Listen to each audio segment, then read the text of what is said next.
but I never know how good the food tastes good. But I have a Well, let me tell you something about deficiency. my sense.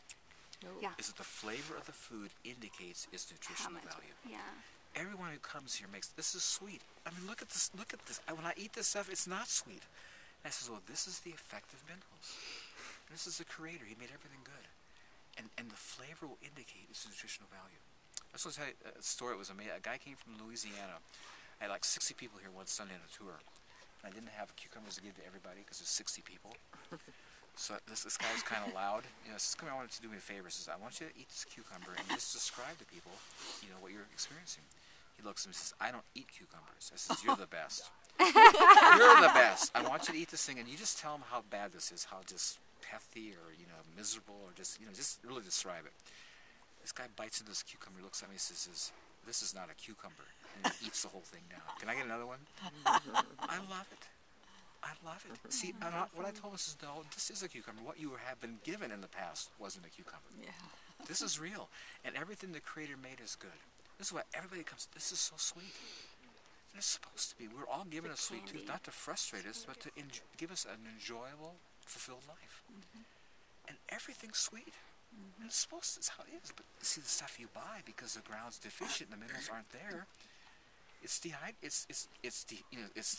not nutritious. It doesn't have flavor. And again, here we're supposed to be intelligent beings. You think like this isn't working. You know what's so sad? You see, we put synthetic sugars on because we're trying to make it sweet. Where in the natural, it comes that way.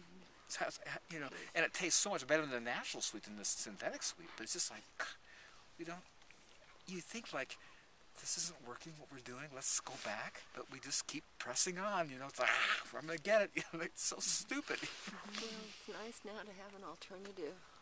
It's wonderful. And what I love about this alternative has been on the planet for 6,000 years recorded music. This is not a new thing. And it can't fail. It can't fail, man. It's all around you. Yeah, that's right. What, a couple of weeks or a month for you to prune all of your orchard? Oh, no, several days. Oh, that's it. Goes pretty fast.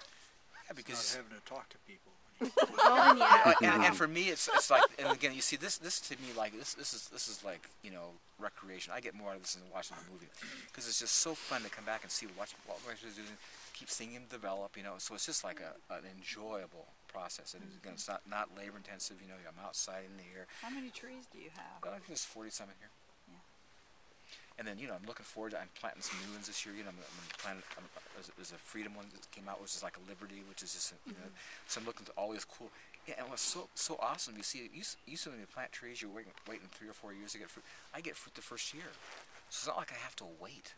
So it's no problem, you know, whack out a big old tree and plant a little, because it's just like I get fruit immediately, you know, and it's good, you know. So it's just, everything about it is, you know, easy, comfortable, satisfying. It's just, Where do you buy your fruit trees mostly? Depending on, locally I like Macomb Road Nursery, because they're really very good about getting all dwarf. And you got to be careful, because a lot of people, I've bought stuff mislabeled. My favorite pear tree over there, that one over there, came mislabeled. It was labeled a Claps favorite, but it's not. And I have taken it to tons of fruit shows, and they all tell me it's a Bosc, but I have a Bosc. It's bigger than a Bosc, way better tasting, doesn't keep as well, but just amazing pear. And I've spread that thing all over the community. People have a pear tree in their yard, doesn't produce pears, so I'll change that. And I graft that one into it, now it cross pollinates, and they're getting, God, I love that pear you gave me. It's just so good. And so I have no idea of the name of it, but it's just it's an incredible, awesome pear, you know.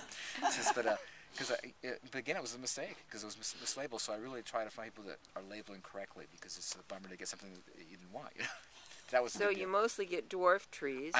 Because of the they size. They grow so big here. Can you imagine what would be happening if I planted? Yeah, it'd be ridiculous. You'd have a 2-story tree. Yeah, you know, again, you have to be careful when you plant in the cover, to not go by the book, because see, their perspective is growing in hard, compacted dirt, and they're telling you can maintain these trees, you know, 6 to 8 feet for their life. My trees, you look at they're putting on 4 to 6 feet of growth a year. In 1 year, they're growing that much. I don't have a lot of sun in the area where the orchard is. You can plant early varieties. Okay. You know, like varieties that you don't want late ones. You know, early varieties like I don't like yellow transparent because it has no shelf life. You got to use them all the same day and it's no good. So I plant. There's one called Discovery that gets ripe about the same time.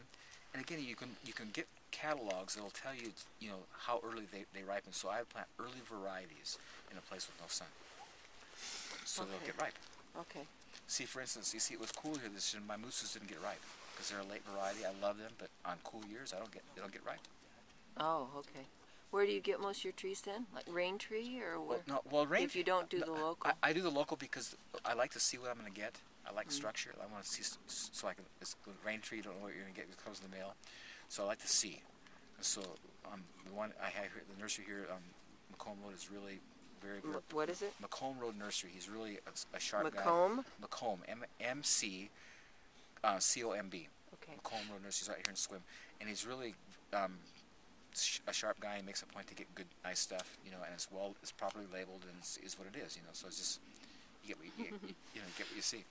And so for me, that's just, you know, and again, I go out in February when they all come in, so you can go through this whole bunch there and you pick out the very nicest ones. So you have real good selection, as opposed to a rain tree. You get whatever they send you. You don't know what it is. Yeah, that's right. Is there like a mail type place that you would, if you had to recommend? I mean, not everybody can come to Squam. Yeah, okay. Rain tree's okay. Again, they've been true to labels as far as and Burnt Ridge Nursery. There's one over. They're here in Washington. They've been good. And again, just talk to people who are growing stuff. Talk, ask, where do you get stuff? Just start getting feedback. Who's had good success, who hasn't? And just talk around. I think wherever you're living, you should talk to people who are doing it successfully. What grows here?